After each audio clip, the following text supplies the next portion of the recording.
जय हिंद दोस्तों। इस वीडियो में आप आरोही क्रम व अवरोही क्रम के बारे में जानेंगे। तो चलिए सबसे पहले जानते हैं कि आरोही क्रम क्या है। आरोही क्रम, आरोही क्रम संख्याओं के बढ़ते हुए क्रम को आरोही क्रम कहते हैं। जैसे पहले छोटी संख्या, फिर उससे बड़ी संख्या, फिर उससे बड़ी संख्या, फिर उससे बड़ी संख्या। तो ये किस क्रम में है? ये आरोही क्रम में है। तो संख्याओं के बढ़ते हुए क्रम को आरोही क्रम कहते हैं। जैसे उदाहरण देख लीजिए, आपको संख्याएं दे दी गई हों 5, 9, 2, -1, 0, 12 ये संख्याएं दी गई हैं।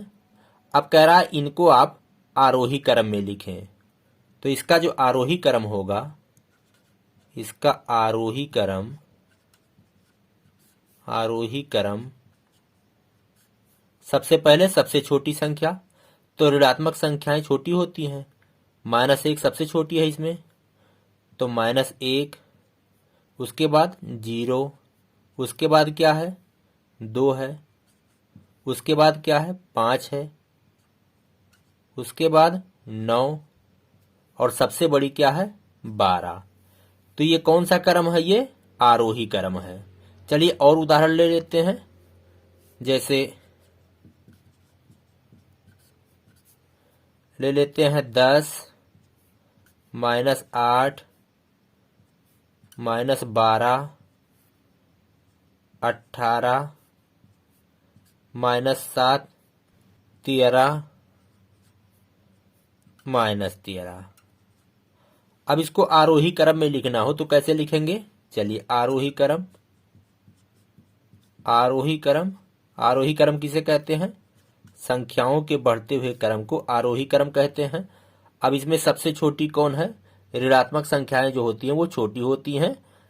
अब यहाँ देखिए ऋणात्मक संख्याओं में सबसे छोटी कौन है? ये -13 सबसे छोटी है।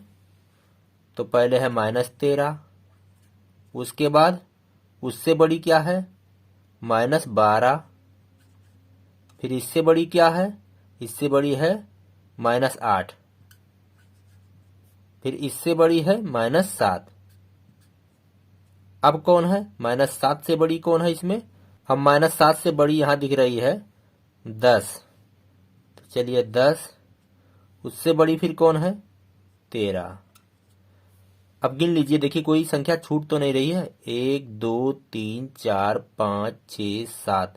1, 2, 3, 4, 5, 6, एक संख्या छूट रही है, ये 18 छूट रही है। तो ये जो क्रम है ये कौन सा क्रम है? आरोही क्रम है। तो संख्याओं के बढ़ते हुए क्रम को आरोही क्रम कहते हैं। अब आइए हम जानते हैं अवरोही क्रम। अवरोही क्रम किसे कहते हैं? अवरोही क्रम संख्याओं के घटते हुए क्रम को अवरोही क्रम कहते हैं। यानी सबसे बड़ी संख्या, फिर उससे छोटी संख्या, फिर उससे छोटी संख्या, फिर उससे छोटी संख्या, फिर उससे छोटी संख्या, फिर सबसे छोटी संख्या। ये कौन सा क्रम है? ये अवरोही क्रम है। जैसे उदाहरण लेते हैं, जैसे 5, 12, 18, 2, -8, -5, -9, 0। इनको अवरोही क्रम में लिखना हो तो कैसे लिखेंगे? तो अवरोही क्रम,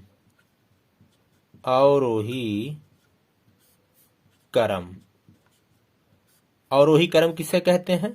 संख्याओं के घटते हुए क्रम को अवरोही क्रम कहते हैं। अब इसमें सबसे बड़ी कौन है? सबसे पहले सबसे बड़ी लिखेंगे। सबसे बड़ी 18 है, तो 18। अब इसके बाद कौन है? यानी इससे छोटी कौन है? पहले बड़ी, फिर उससे छोटी, फिर उससे छोटी, फिर उससे छोटी, ऐसे करके लिखना है क्रम से। तो 18 के बाद जिसका नंबर है वो है 12। 12 के बाद कौन है? 12 के बाद 5 है, 5 के बाद 2 है, 2 के बाद 0 है। अब 0 से छोटी कौन है? ये 0 से छोटी -5 है। उससे छोटी कौन है? -8 है। और उसके बाद कौन है? -9 है। अब देख लेते हैं कोई संख्या छूट तो नहीं रही है। 1 2 3 4 5 6 7 8, 1 2 3 4 5 6 7 8। तो ये दी गई संख्याओं का अवरोही क्रम है। आइए और उदाहरण देखते हैं। जैसे चलिए 12 16 -1 -2 13 19। इसको अवरोही क्रम में लिखना हो तो कैसे लिखेंगे? अवरोही क्रम, अवरोही क्रम। तो संख्याओं के घटते हुए क्रम को अवरोही क्रम कहते हैं। तो सबसे पहले सबसे बड़ी संख्या, फिर उससे छोटी, फिर उससे छोटी, फिर उससे छोटी, ऐसे करके लिखेंगे। तो सबसे बड़ी संख्या यहाँ कौन है? 19। तो 19 है। उसके बाद 16 है, उसके बाद 13 है, उसके बाद 12 है, उसके बाद कौन सी संख्या दिख रही है? -1 है, और सबसे जो छोटी संख्या इसमें -2। कोई संख्या छूट तो नहीं रही है? 1 2 3 4 5 6, 1 2 3 4 5 6। तो दोस्तों मैं आशा करता हूं कि मेरा ये वीडियो आपके समझ में आया होगा। आप आरोही क्रम व अवरोही क्रम करना सीख गए होंगे। हम मिलेंगे आपसे नेक्स्ट वीडियो में। इसी के साथ कहते हैं जय हिंद, जय भारत।